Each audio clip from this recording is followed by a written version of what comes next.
friends, and welcome to my podcast. This is Anne of Fiber, Floss, and Fiction, and today is Saturday, the 4th of January, 2020. Happy New Year to everybody, and I hope that you had a great holiday season.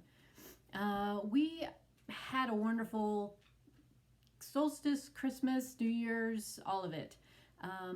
We had family visiting for the end of December, and then the last few days of the month, my husband and I actually went to Florida. We're not really go to the beach to be at the beach kind of people, but we had a wonderful time. The weather was gorgeous. We went to St. Augustine and to Cocoa Beach. I've actually never been to Florida. So this was a really nice excuse for us to go.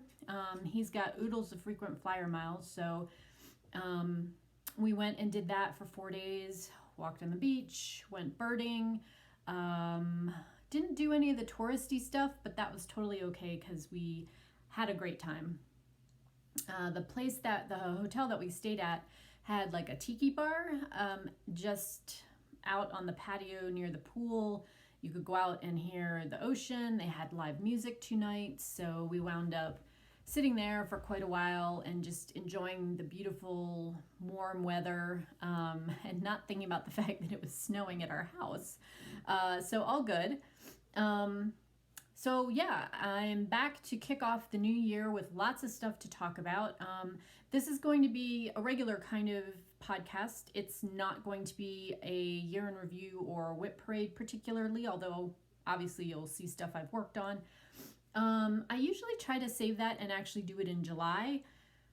That's a good halfway point through the year, and I kind of like to take stock then, and there's a ton of whip parade videos out there right now, so this is just going to be business as usual. So let's get started with our usual administrative stuff.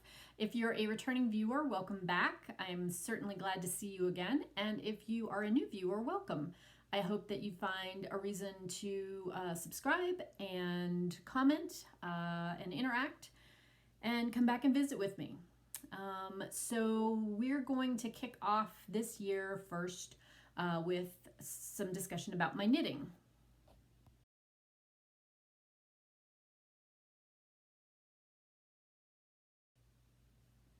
So in knitting, I've actually gotten quite a few things accomplished in the last few weeks. I think this is about 2.5 weeks since my last podcast.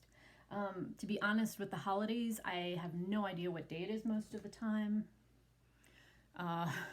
Good thing it's on my watch. Anyway, I did not get these finished in time for the holidays, but I did get them done on the 27th of December, and those are my holiday socks. These are self-striping, obviously. The yarn is from Desert Vista DyeWorks. It's her Viso sock base, and it is Mint Cocoa Quilt. That's the name of the colorway there. And so I did these with a very basic plain vanilla type pattern. I used the Fish Lips Kiss heel on these. I did a twisted knit one through the back loop, purl one ribbing up here, and then a wide toe like I usually do. The heel and the toe are actually a mini skein that I dyed myself, and I like that kind of neutral eggnog color. So these guys are done. They are ready to be worn. I will probably wear them this year and not save them until the holidays for 2020 because they're just too much fun. I love these kind of softer colors. It's a good red. I like that. And I'm not a huge red color fan most of the time. So these are done. And they were a great travel project because I could work on them on the plane and, you know, all of that good stuff. For those of you who follow me in the past, I have been working on a rather large knitting project, which is a knitted and beaded dress. That is complete. I just have finishing work to do on it, and then we've got a photo shoot scheduled for the 25th of January. So once that's happened, then I'll be able to kind of share that project a little bit more with you guys, because I'll have some images that I can pop into the video. Otherwise, it's just too big to really put on the video and share with you that way. I then also cast on another project that was a good travel project. My poor pattern looks really worse for wear because it went to like 90% humidity and then came back to like 7% humidity. So it's a bit wrinkled. But this is the Heart Warmer Cowl by Letty's Knits. It's a fingering weight cowl that's kind of a sampler type cowl, and I'm going to be using this for the second package in the Knitter's Journey. So I'm working on the sample right now. This is a lot of fun because there's a ton of different techniques that you use as you knit the project. And it's basically a single skein of sock weight yarn. So gives you an opportunity to try out some new things and wind up with a nice accessory at the end of it. So I'm about 2/3 finished with this project. I am knitting it with my Ayrton sock from the Woolly Wonka Fibers shop. This is the merino cashmere nylon base, which I love for next to skin things because it's so super soft. And the colorway is turquoise. And so the cowl is knit from the top down. So I've completed the little hearts, which is a lace and cable pattern, as well as this interrupted ribbing, these awesome baubles, which are super fun to make and give a great texture.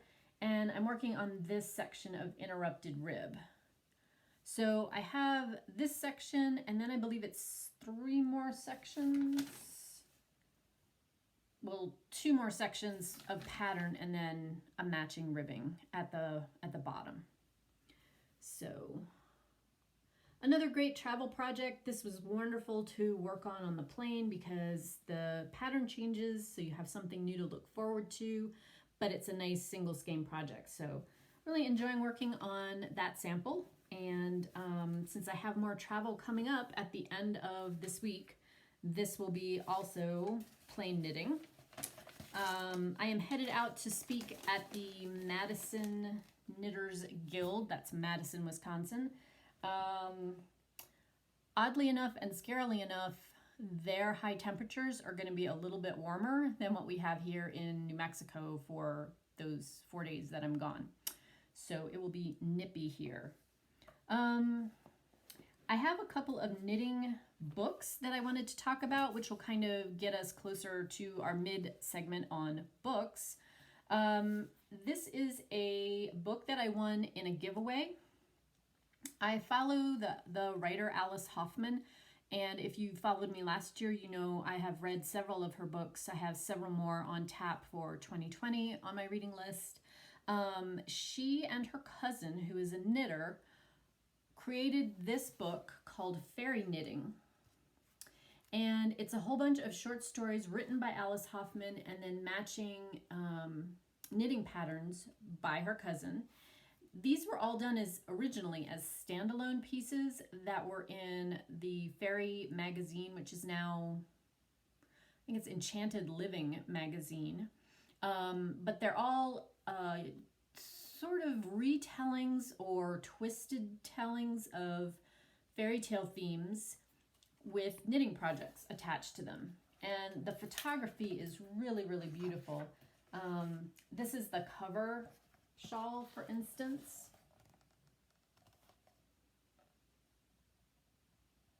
I love that one. It's probably going to be on my list to make at some point. This is a really great story called The Blue Heron. Let's see. Trying to show you ones that don't have the pattern across from them. This is Seventh Sister, which is kind of a retelling of the Seven Dancing Princesses in a way. It's this gorgeous lace cowl, and that's probably on my short list to do. Let's see if they have another picture. They do, but I can't show it. I can't show it to you, so there you go. It's on the page with other patterns. These pretty half socks. They're like short leg warmers. This is the River Girl. So I was thrilled to win this. They think they had 3 or 4 copies that they gave away. But anyway, really nicely done. The pictures are gorgeous. The patterns, none of them are super hard. There's a few that you need some more than basic skills to do. Yarn overs and putting markers in. But they're not difficult. Available also as downloads on Ravelry and then in this print copy, which I am unhappy that my mailman felt the need to put that into my box in that fashion, but couldn't be happier with this. Love this book. It speaks to all of the things I love, fairy tales and magic and knitting, all wrapped up into a gorgeous package. So a recommendation if you are someone who knits and also enjoys fairy tale things. I then also got my knitting season print copy from Kate Davies. I had signed up for this at the beginning of 2019 and so had gotten the patterns as PDFs on Ravelry as she rolled them out. If you're familiar at all with Kate's work, she does a lot of stranded knitting, kind of traditional British techniques. Also, as per usual, the book is beautifully done in terms of photographs and layout. Love that little hat. This is the Wheel Rigget hat.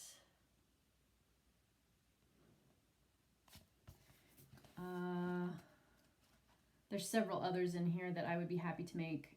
Let's see if I can get the picture for knitting season. This is a great Fair Isle hat that I also really like. And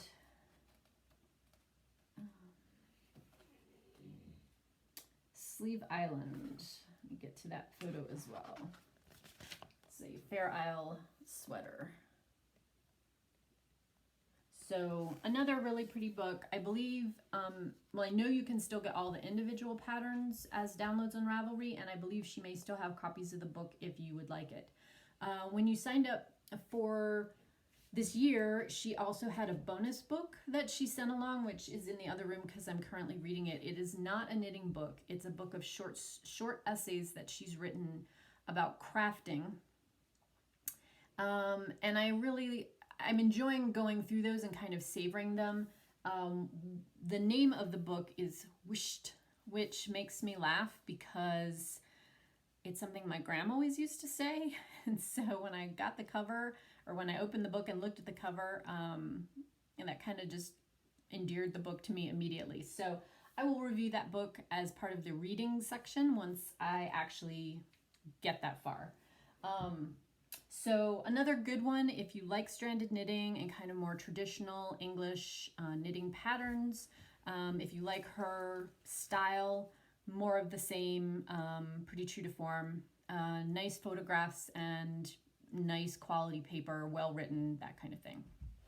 So now we're going to move on to books and reading.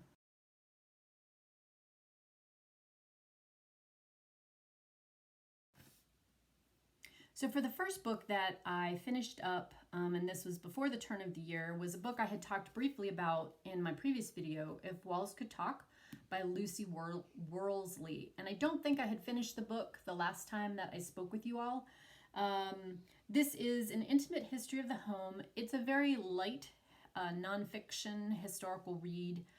Lots of little geeky tidbits, things about everyday items in your home, how people lived in the, probably 15th century up through the 1960s. Things like when refrigeration was developed and how that changed how people eat, and movement to an urban type of living versus a rural type of living. She has a number of BBC series, several of which are available on YouTube, and this is also one of them.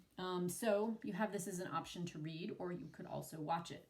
She is the chief curator of the historical royal palaces in the UK. I think she's a lot of fun to watch. She's not too heavy on the history. It's a lot of anecdotal type fun and upbeat stuff. So if you just like a lot of trivia, you might enjoy this book as well. So I have 3 others that I finished. Let's go with the audiobook first, because this one took me 2 months. It's The Princes of Ireland by Edward Rutherford. And this is, I think, an 800 plus page written book. So it was like 28 hours of audio. I did finally finish that up on January 1st on the plane flight home. So this is the sort of James Michener style of writing. Edward Rutherford, if you've read any of his other books, he has one on London, he has one on Paris, and then 2 on Ireland that he's kind of split. This first book is from prehistoric through the middle of Henry VIII's reign. It's obviously about Ireland, I guess I should say that. It is historical fiction, but there's a lot of historical facts that he puts in there. And his style of writing is to take sort of a broad historic sweep and narrow it down to give it a more personal human level, where he will select several different main characters that he kind of follows throughout a short period of time, and then usually their descendants and how that relates to the broader picture. So this book actually begins discussing the Druids, the original inhabitants of Ireland, the Celtic influence, the influence of the High King at Tara, and how all of those parts of society and the fact that Ireland is an island, which made it a bit isolated, how all those things affected the growth of the Irish culture. It moves through the medieval period, the growth of Dublin, which the story basically focuses around Dublin from a small ford in the river all the way up to becoming an important port city for Ireland, and the interaction that allowed Ireland to have with other parts of the world, from the Viking period through into the English overseeing a lot of the government in Ireland, and how monasteries were different in Ireland. So it talks about the development of the Irish church as well as Irish politics, and why those are and were different than English politics, church, and government. So a long one. The second book, which I have on my to be read list for someday, is from the end of Henry VIII's reign all the way up through into the 20th century. So if you like historical fiction and you don't mind a lot of pages, they're fun reads. They're entertaining. You do get a lot of historical information in them without it being dry. It's nicely presented and there's good stories behind it. So I have enjoyed. I've read Paris, London, and The Princes of Ireland. I have not read The Rebels of Ireland yet, of his books. So 3 of those I have enjoyed so far, so I would recommend those. Next, I read a book called Old Bones, which is by the author Douglas Preston. This is it's another historical fiction. It's also a mystery, and I was kind of intrigued by it because the main character is an archaeologist who fictitiously works for the New Mexico Department of Antiquities, and the book opens with her doing a dig here in New Mexico. So it's always kind of fun when you know the places that the characters are inserted into. So that was what interested me in the book originally, as I was going through trying to find something with a title that began with O for a reading prompt for the School of Magical Stitches and Literature. The main focus of the book is about finding the third and smallest camp left by the Donner Party. If you're not familiar with that part of history, this is occurred during the late 19th century territorial expansion westward. A group of settlers were traveling and were trying to get to the west coast by wagon. The main family who had organized this party, the Donners, they decided to take a shortcut in the fall over the Sierra Nevadas, which are high mountains here in the US, in the western part of the world, Nevada into northern-ish California. They got caught in a monster snowstorm. The group kind of got separated. Most of them died. They turned to cannibalism to try to stay alive through this very long winter. And so there were 3 campsites, 2 of which have been found, the third of which had not. And there was supposedly like a buried treasure of some kind hidden at this third camp. So our main character, the archaeologist, gets hired to work up a dig and see if they can find this missing camp based on a newly found diary. There's some sort of thriller type moments in the sense that there's people who she thinks she can trust, who she can't, and people who she doesn't trust, who she probably should have. There's, of course, greed involved because there's a potential treasure involved. And it also ties in, as a subplot, Glorieta Pass, which is here in New Mexico, where a Civil War battle occurred, which is kind of interesting because it's a little known part of the U.S. Civil War history, and it's a fun thread to see how the author ties that together in this book. So if you are someone who has any issues with the concept of cannibalism, do not read this book. If you're okay with it from a historical perspective, then this is a fun one. I enjoyed this. It's also the first in a series. Really nicely done, sort of historical fiction mystery. Last book I read is called Cork Dork. It's by Bianca Bosker, and it's a nonfiction account of one woman who decides to become a sommelier and embraces the entire culture of wine knowledge, wine tasting, wine serving, all of it. She's a technical writer, and she gets intrigued by what does it take to become a sommelier. And I give her kudos, and I understand where she's coming from. You know how when you get interested in a topic and that's all you want to learn about, you Google things, you read things, you try things, you talk to people who know something about the thing you're interested in. That's what she does for an entire year. She throws herself into this with the idea that she's going to take the lowest level of the sommelier exam and try to pass it, which is a very difficult test that you have to take. There's 2 blind tastings involved, plus a written exam. If you are interested in wine and how wine is served, as well as peripherally how wine is made, particularly the difference between the larger vineyards or these sort of cooperative vineyards that we have here in America. Think of anything you've ever gotten on a menu from someplace like Chili's or Applebee's or Outback Steakhouse. Kendall Jackson is one of them.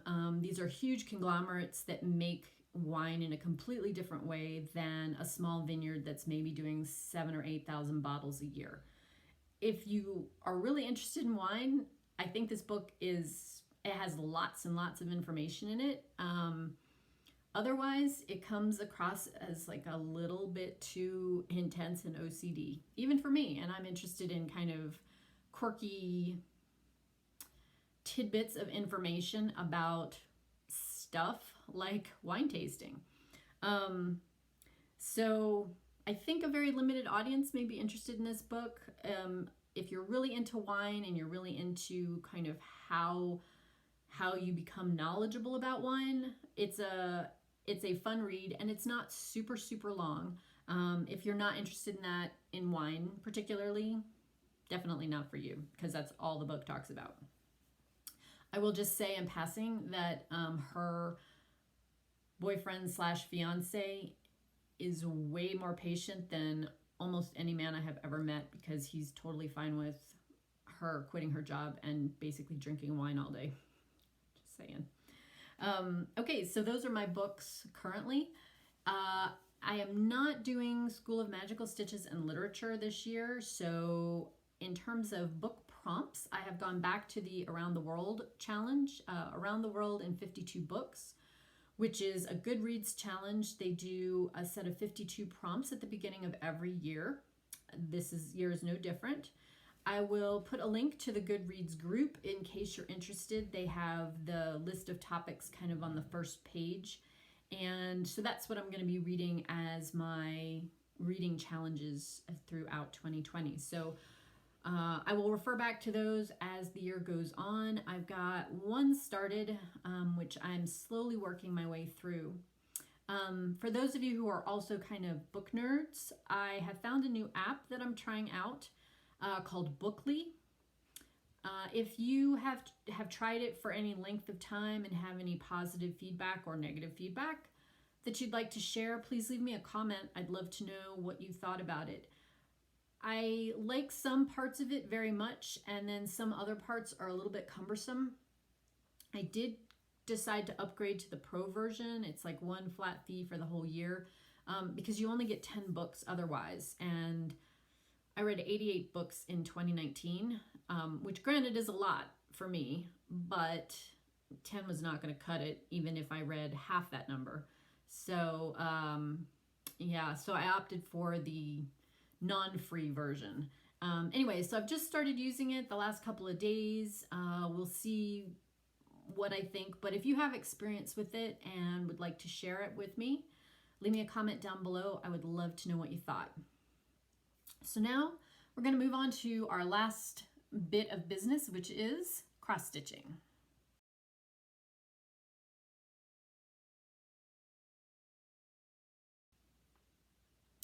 So my last section of the video today is going to be on my stitching. The first thing that I wanted to share with you guys was my fully finished Village of Hawk Run Hollow. You might remember I finished this up at the end of December, or at the middle of December of 2019. I did get it framed. I just took it up to our framer up in town, who I think does a great job. And here it is. Try to get most of that in the viewfinder for you. I opted to go with kind of a rustic, almost like a hammered metal look to the frame. Bring that in a little closer so you can see it. I was looking for something that looked like antique wood, and the first one that I found was going to be like $8 bazillion. So they were good enough to help me find something else on their shelves that I think worked really well. I opted for no matte because I wanted this to look kind of simple and antiqued. If you're new to my channel, this project is one that I decided to customize for myself. And I utilized the town name of the little town near where my grandmother's family is from, where I spent my summers in central Pennsylvania, as well as some things that are representative of her family. This Claire was her brother. Jane is the name the family called her, although her birth name was Sarah. Lee Johnson is her father. This is the church at the top of the hill from where their farmstead was that her mother went to. And I personalized the stable here with the horses' names from when I grew up. So we've got Ahab, Imp, Midnight, and this is Zadal, our Arabian. So super fun project to do. I'm really happy with how it came out. I love this frame with it. I just think, yeah, it wound up just being perfect. I stitched this 1/1 using the DMC colors on a 20 count heart hanger. So it's a little bit smaller than if I had stitched it over the called for, I think it was 28 count 2/2. But I like the detail of it, and so even though there's some back stitching and stuff, it was fine. I didn't have any problems making it work. So there's that finish, which I am happy to have on my wall. So let's talk about what I worked on for the remainder of December. The first project that I'm going to share with you guys, I can't remember if I showed you this at the end of last video. This is why I'm seriously thinking about doing like a weekly video if I can swing it, because I can't remember what I've done, what I haven't done. Let me show you the design. I've stitched on a lot of Christmas themed things in the month of December. I worked on a Long Winter's Nap, the ornament, artwork by Donna Gelsinger and charted by Heaven and Earth Designs. And here's what I got done. So I had this page finished, which is kind of the center page, and I got a lot of stitching done on the rest of his cardigan. So this page is now not quite half done, but pretty close. I don't know when this will come back out again this year. I've got it slotted in for a few of the challenges that I'm doing, but I know it's not for the next couple of months, so we'll see when that one comes back out, but enjoyed working on that. My usual full coverage is 25 count, easy guide, 1/1 full crosses with the DMC. Next up, I worked on Winter Fairy. This is a Joan Elliott pattern. Here she is. Oops. And I am working this on a 28 count even weave from Color and Cotton. It was her July fabric of the month from 2017. And really happy with what I got done on this. I basically have finished her wings. I think I've got all the back stitching in Krynic done. I'm not sure if that's showing up with the sparkly bits or not.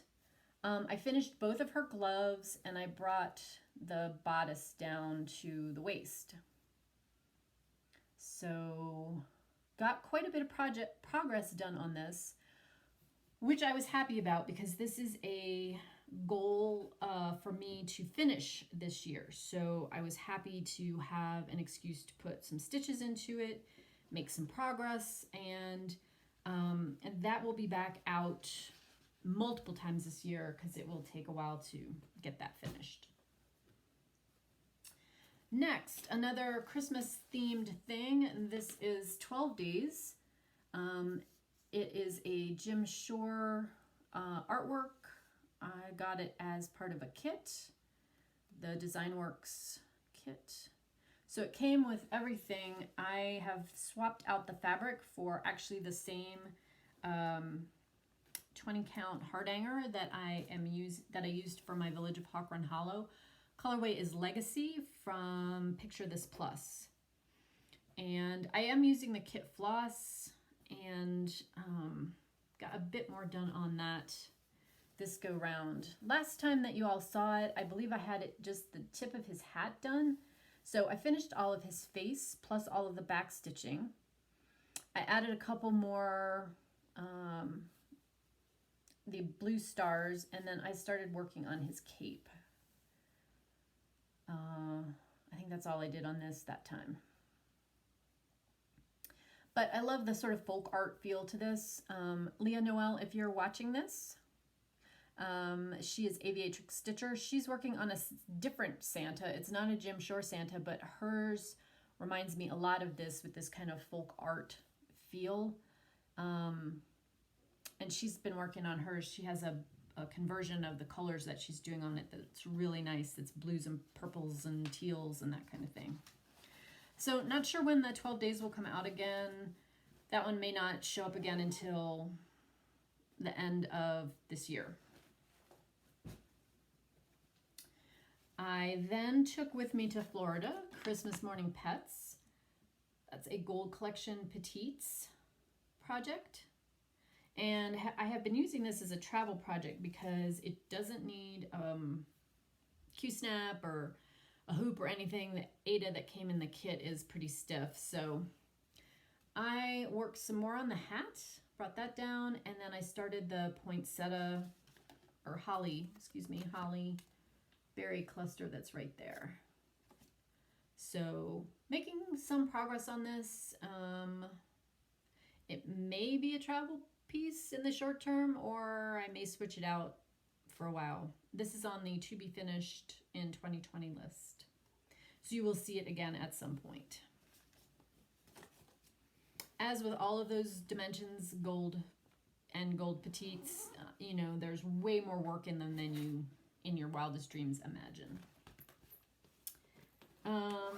Then what I have started since the new year began, when we got home, I needed something pretty mindless for January 1st because we got up at the equivalent of 3:30 East Coast time, which is 1:30 New Mexico time, and did not get to the house until, I can't even remember. It was an all-day excursion. Anyway, I was working on Brenda Gervais's April wordplay.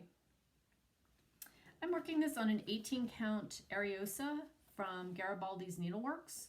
It's just a piece that I had in stash, and it's going to be a bit bigger than the other ones that I've done, but I'm okay with that. I think just having a variety of these is great. So I'm mostly done this half of it. I need to do the word seeds in backstitch on the wagon, and then I have mostly what I have left on this side are the words. There's one clump of daffodils down here that needs to be done, and I have to finish this little wave thing. But love how this is coming out. I'm substituting color and cotton for the most part. The only color that's not is the white in the rabbit's shirt sleeves, and that's chalk from Gentle Arts. So the plan is to get this one done this month. It's another one. I have 12 smaller projects slated to get finished in 2020, and that is one of them. So I am currently slotting that in when I can this month so that I can get that one finished. And I don't think that'll be a problem. The letters take a lot less time than the figures, the extra stuff that are in those. I did also opt to shrink down the number of colors. I sometimes think, you know, there's like 2 stitches that are like each of the bird's beaks, and that's the only place that you use the color in some of her designs. Yeah, no. I just used another yellow that was used within the piece that I had converted the color to, and I am okay with that decision. Okay, finally, let's talk about, I'm looking for my picture because I thought I brought it up.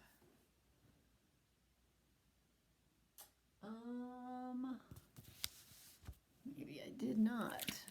Oh wait, sorry you guys, it's way over here. Okay, I did finally have a new start. I managed to go 366 days without a new start. I did all of 2019 with no new starts. It was not easy, let me say that, but I am glad I did it. I feel like I got a lot of work done on the things I had started, and it was kind of a big deal to actually start something. So I think you all can guess, right? Amy Stewart's Once Upon a Fairy Tale. This is a full coverage piece charted by Heaven and Earth Designs. Excuse me. So I'm doing something a little crazy. I am not starting in any of the corners. Thanks to Pattern Keeper, where it's really, really easy now to figure out where to start and where you are in space. I actually have started right down here in the center, where that book is. And I'm not gonna lie to y'all. This is supersize max color. This thing is a monster. I'm gonna try to get it. Excuse me, dog sneeze. I'm gonna try to get this into the view, or if I can. Okay, it's gonna have to go on a little bit of an angle because of where I'm sitting. So this is the center right here. This is the bottom edge of the book, and you can kind of see there's the book pages are open here. Stitching this on 25 count, easy guide, 1/1 full cross. I can't even show you guys how big this is. It's really, really big. I was a day delayed getting started on it. My husband, who is an awesome guy, had ordered me these longer scroll rods like back in December, before Thanksgiving. They still have not even shipped. I'm not going to say who the vendor is because I'm just not getting into it, but I'm sorry. Get your crap together. He wound up having to call 3 times, emailed them twice. They basically were like, you sure you want those? And he was like, yeah, I am. They hadn't shipped by the time we were headed back from Florida. So he asked me, what is it you actually need? And I showed him, and he was like, I can make those. So let's just, on our way home from the airport, we'll stop and we'll get the supplies for it. So we did. So he built the scroll frames for me yesterday. They work great. They were perfect. I probably should have just asked him for it at the beginning, but didn't want to, make him have to do them for me. But I am very appreciative that he did. And so I got started on that particular project on the 3rd. So that's going to be one of my focuses for this month.